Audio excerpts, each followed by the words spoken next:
My father was one of the founders of this organization, and he's buried on this land that we see behind us. My mother is buried here. My two brother-in-laws are buried here. My sister-in-law is buried here. My niece is buried here. These people were obstructing us from laying our family members to rest. My fellow Americans were obstructing a fellow American just because of our faith.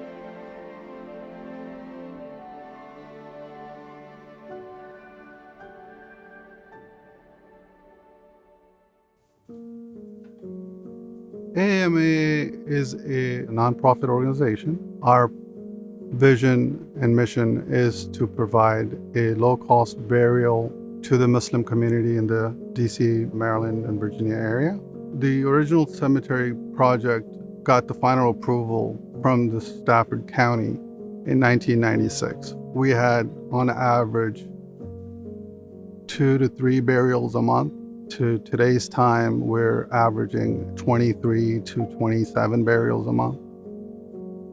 So that brought us to a point where we needed to purchase more land.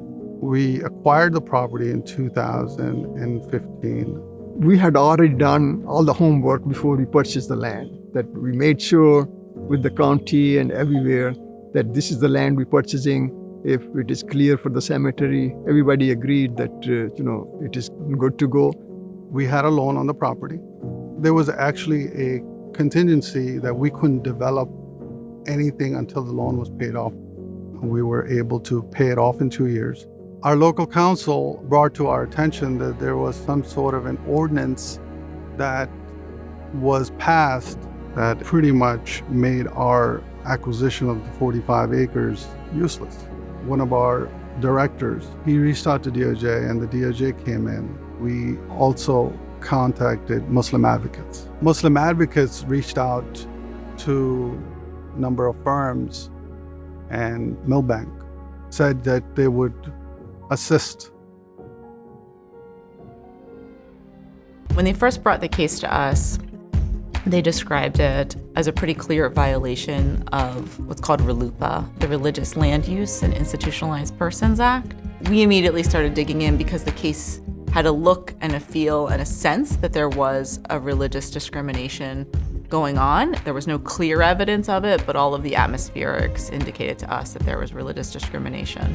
When some local community members got wind that this was going to be a Muslim cemetery, after they had purchased the land in the dark of night, these community members lobbied the planning commission, and some actually people joined the planning commission, and they changed the local ordinances such that this plot of land could no longer be usable as a cemetery. We reached out to Stafford County and said, we think there's a real claim against you and we think you should resolve it. We don't think you want to be known as a county that discriminated against this Muslim cemetery, and you should do something about it. And so we did try to work something out with them, and the DOJ did the same thing to try to resolve this case before going to the federal courts. Unfortunately, they would not agree to any kind of resolution. We had an amazing team that was put together to fight this case. It included, almost a dozen attorneys across our US offices. The official reasoning, at least, was that they were worried about the cemeteries affecting the water quality for the well. As we went through discovery, it became much more clear that that was not the case. And it became quite evident to us that this was being passed in order to preclude a cemetery specifically for those of the Muslim faith.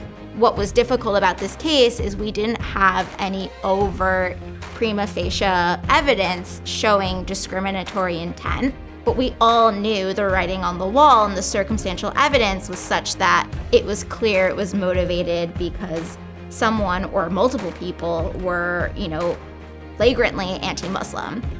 It was really through the deposition process that we were able to elicit a series of admissions that ultimately revealed that anti-Muslim bias was at the heart of these planning commission decisions, the reason that our client was not able to build a cemetery on this land. And ultimately, the county decided to settle with us. When I look back on this case and ultimately how it ended up settling in a way that was favorable to AMAA, I really credit our Milbank team with really assertively and aggressively litigating. And I always remember that the attorney for Stafford County, when we were settling, she noted to me that your team was very aggressive and litigating. And I think she meant it as an insult, but I took it as a compliment, because what our team did is it really brought all of our resources to bear and all of our energy to bear to search for what we knew was there, which was that smoking gun somewhere behind the scenes that reflected anti-Muslim animus. And it was through that aggressive litigating that we really saw justice done. And so I'm very proud of what our team achieved here. It was important to us, given everything that our clients had been through, to make sure that they got full closure, meaning that they were going to have the land approved and get the permitting that was required to proceed forward. So we kept at the lawsuit and kept at the county until eventually we were able to settle the dispute and give our clients sizable damages as well. It was a very positive outcome. We were very proud of it. And it was just very gratifying to know how appreciative the community felt and how impactful our work had been. Words cannot give any justice to how grateful we felt to the Almighty, and then to Milbank and Muslim Advocates and DOJ.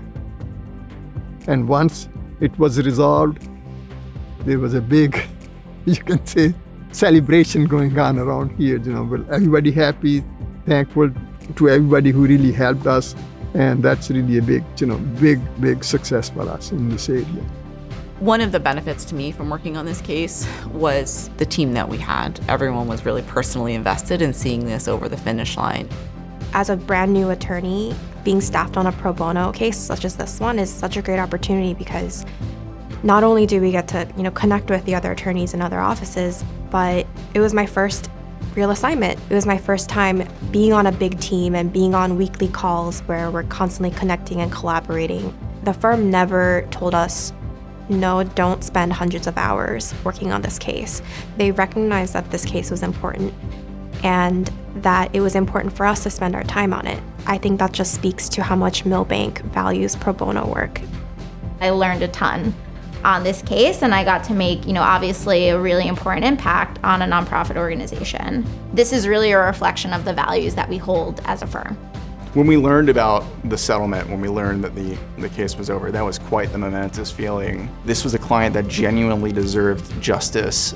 It was a wonderful experience. It's something I'm extremely proud of, and it's something I'll carry with me throughout the rest of my career. Nothing's more sacred to people than burying their dead.